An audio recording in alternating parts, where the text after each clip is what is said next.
vamos a hablar un poco más sobre el anuncio que se hizo ayer de que los aranceles pues impuestos por Donald Trump contra México el pasado 1 de febrero se van a posponer por segunda ocasión, esta vez por 27 días hasta el 2 de abril. Le agradezco mucho al ex embajador de México en Estados Unidos, Jerónimo Gutiérrez, que me tome la llamada para tratar este tema. ¿Cómo estás, Jerónimo? Gusto saludarte. Igualmente, Pascal, muy buenos días y también buenos días al auditorio. A ver, en el contexto estadounidense, en el contexto del gobierno de Donald Trump, ¿qué está pasando? Porque unos días antes oíamos que México y Canadá no habían hecho lo suficiente para merecer que estos aranceles se siguieran posponiendo o se retiraran, y después de la llamada telefónica Trump agradece el esfuerzo del gobierno de México en este terreno. ¿Qué es lo que mueve las decisiones de Donald Trump? Porque al mismo tiempo Canadá tiene una postura muy distinta a la de México, muy confrontativa, si podemos decirlo así, y al final México y Canadá pues reciben prácticamente el mismo trato, la misma suspensión de aranceles. ¿Cómo entender todo esto, Jerónimo? Sí, con mucho gusto. Yo creo que es una combinación de factores. El primero es la naturaleza de los aranceles que puso en esta ocasión Donald Trump, que no son con fundamento en legislación, digamos, comercial, sino se derivan de la ley de poderes internacionales de emergencia o económicos de emergencia. Y eso lo que le permite al presidente Donald Trump es de manera muy fácil establecer y quitar aranceles sin ningún tipo mayor de consulta con el Congreso ni con nadie. Entonces, en esta ocasión tenemos un Donald Trump que tiene exactamente la misma ideología, digamos, Donald Trump 2.0, es la misma ideología, pero es un poco más sofisticado en su gestión de gobierno y por eso ha utilizado herramientas, las más de 100 órdenes ejecutivas, etcétera, ¿no? Entonces, ese es un primer factor. Uh -huh. El segundo es que creo que, digamos, pesó mucho también la reacción de los mercados. La economía estadounidense empieza a mostrar algunos señales de preocupación claras por el tema del manejo de la política comercial del presidente Donald Trump. Lo hemos visto en los mercados bursátiles y en otras señales, y eso claramente le establece un límite. Es decir, el estadounidense promedio no ve necesariamente mal el establecimiento de aranceles en reciprocidad, vamos a decir, pero no quiere que Donald Trump haga un cambio súbito, profundo o tan profundo en la política comercial que vaya a generar una recesión. Uh Y -huh. creo que ese es un segundo factor. Y el último es que, pues lo he dicho en ocasiones anteriores, digamos, la negociación con Donald Trump en su segunda administración no es una carrera de velocidad, es una carrera de medio campo Uh -huh. con obstáculos, por decirlo de alguna manera. Y el gobierno, la presidenta Sheinbaum, pues ha jugado razonablemente bien sus cartas y de manera juiciosa, ¿no? Entonces, yo creo que la negociación comercial propiamente va a empezar en abril, que es también cuando las agencias de Estados Unidos reportan al presidente sus conclusiones sobre la política comercial y sobre Temec en particular. Pero de aquí a digo, lo que falta, vamos a estar viendo este ir y venir, digamos, esta volatilidad en la relación, y yo creo que es a partir de abril, mayo, cuando tendremos una discusión comercial de fondo. Y en el Inter, pues bajo la lógica de Donald Trump, pues ha conseguido mayor cooperación de México en materia de seguridad, y ese era parte del objetivo. Ya, ¿tú crees que estaremos sujetos a este, pues a este proceso de treguas cada mes y de tener que hablar con él para ver si se le antoja no imponer los aranceles? Mayo va a ser un punto de inflexión Uh -huh. en donde previsiblemente hay dos escenarios: que los aranceles relativos a el tema de seguridad, permanezcan, digamos, eliminados, por decirlo así, ¿no? Que es donde estamos ahorita. O que se establezcan parcialmente, o que vuelva a haber una amenaza. Ese es un escenario posible.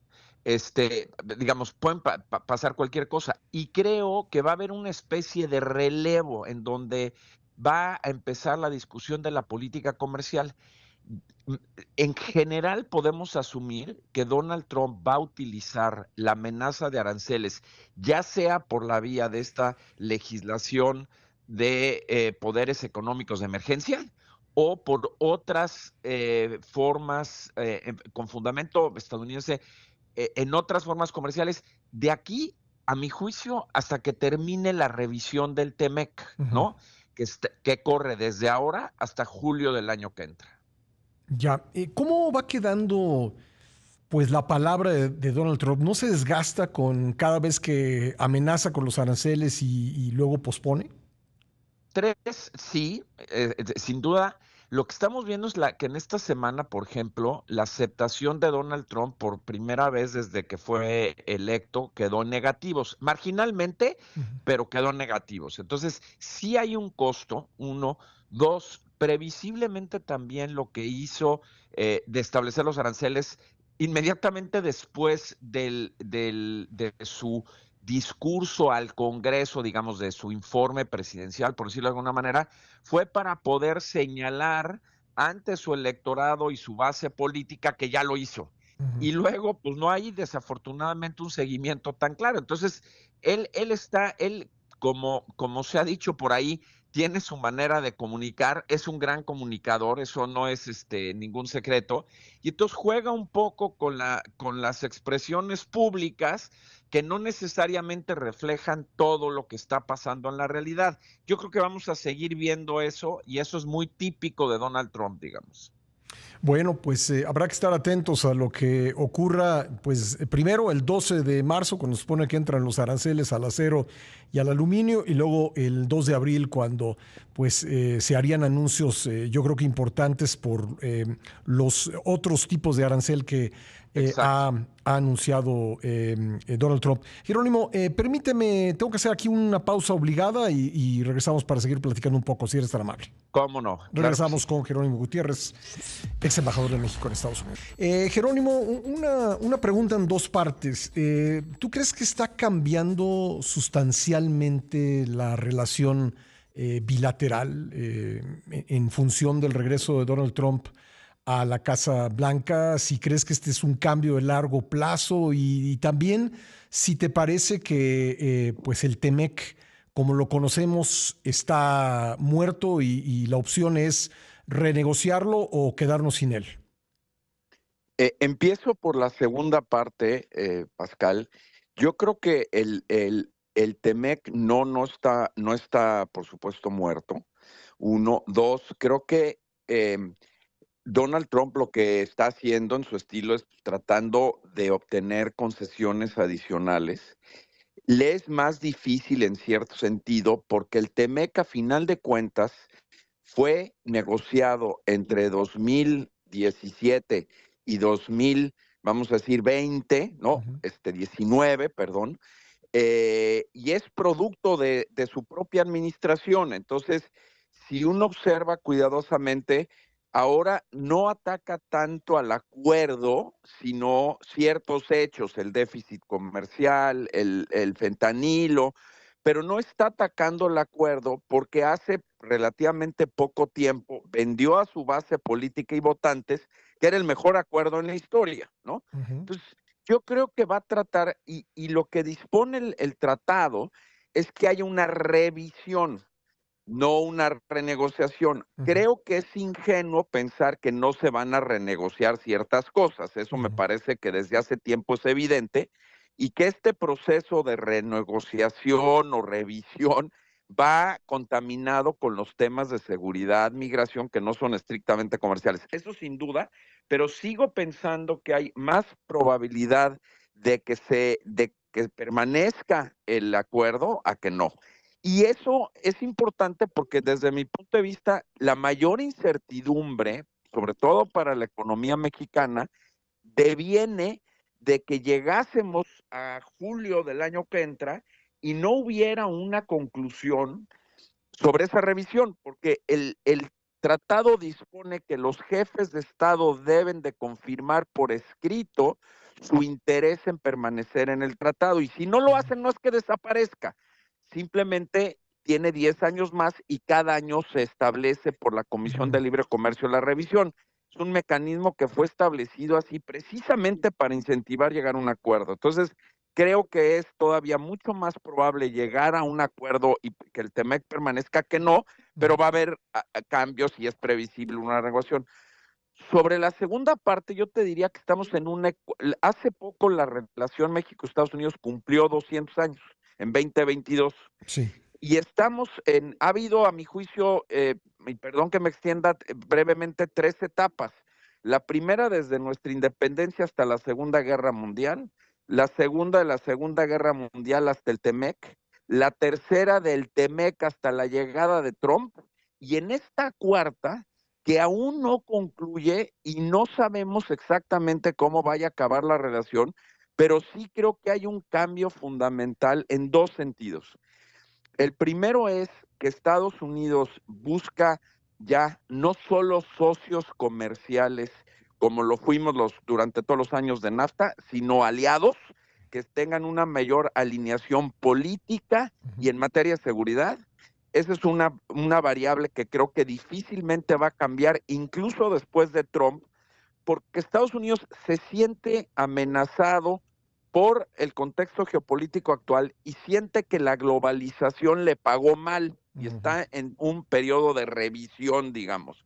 Entonces, yo creo que eso es... Y el otro es que también hay un cambio del lado de México, es decir, la llegada de Morena al poder también ha implicado ajustes importantes en la relación, de tal suerte que yo pienso que hoy el riesgo mayor no es una crisis súbita o inmediata en la relación, sino que haya un nacionalismo mal entendido tanto del lado de Estados Unidos como del lado de México, y que gradualmente los objetivos estratégicos de tener una relación de socios útil y estratégica para ambos se vaya abandonando gradualmente. Creo que eso sí es posible. Bueno, en ese sentido, ¿tú ves la posibilidad, porque algunos lo han planteado, tengamos un gran acuerdo con Estados Unidos que implique no solo comercio, sino también migración y seguridad? ¿Tú ves las condiciones para un gran acuerdo de ese tipo? En materia migratoria, no. Estados Unidos, migración es un tema para cualquier país, pues es de los principales elementos de su soberanía, es decir, de decidir quién y cómo entra al país y cuánto tiempo se queda y cómo se queda. Entonces, en materia migratoria, yo creo que no hay campo para un acuerdo. Hay, con suerte, a lo mejor, que es importante, oportunidad para tener mejores mecanismos en materia de movilidad laboral, no un acuerdo tan amplio. Y eso es algo que se viene empujando desde hace muchos años, me atrevo a decir, desde hace sobre 10, 15 años, y hay algunas cosas importantes, pero es un proceso gradual de ir sumando distintos componentes, no como en alguna vez se sugirió la gran enchilada, ¿no? Entonces, en materia de seguridad, es difícil también porque Estados Unidos y México buscan la cooperación, pero no estoy seguro si están listos, ambos, de hecho, para un gran acuerdo en materia de seguridad. Yo soy de la opinión que sí hay que hacerlo y que sí hay que intentarlo, que hay que buscar tener un marco legal más amplio, comprensivo, que incluya las distintas componentes de la seguridad. Y si nos preocupa porque no lo queremos tener del lado de México permanentemente, lo cual es perfectamente razonable, pues démosle un plazo, ¿no? 5 años, 6, lo que sea conveniente. Pero aparte, lo que no vemos, creo, en ocasiones en México, es que tener marcos legales siempre nos preocupa que al construir un gran acuerdo o que construir instituciones con Estados Unidos se imponga la voluntad de cuando realmente lo que pasa con tener reglas e instituciones, el país, digamos, más pequeño, se defiende mejor, pues sí, ¿no? y ya lo vimos. Imagínate que no hubiera TEMEC ahorita y claro, estuviéramos lidiando con Trump, pues estaría ya hecho a trizas la relación económica, ¿no? Entonces nos conviene. Jerónimo, una última pregunta, se me termina el tiempo, pero me interesó mucho esto que mencionabas, que de acuerdo con las reglas del TEMEC, los presidentes tienen que, bueno, los gobiernos tienen que manifestar su intención de quedarse en el tratado y si no pasan otras cosas. ¿Cuándo tendrían que hacer ese anuncio? ¿Cuál es la fecha?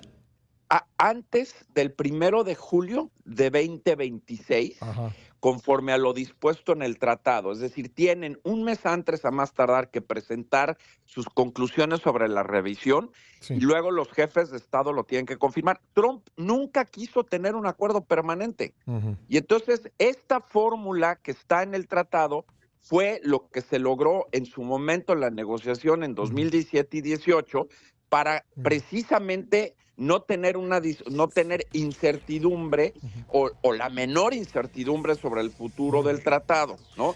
Y fue 2026, es una historia, digamos, parte de la historia diplomática, pero fue 2026 por una razón, porque había un acuerdo entre ambas partes, entre los equipos técnicos, de que no fuera el que hiciera esa revisión, uno, ni el presidente López Obrador, y dos, tampoco Trump. Lo que no se asumió con toda sinceridad es que Trump iban a pasar 4 años más y luego iba a ser nuevamente reelecto. Claro.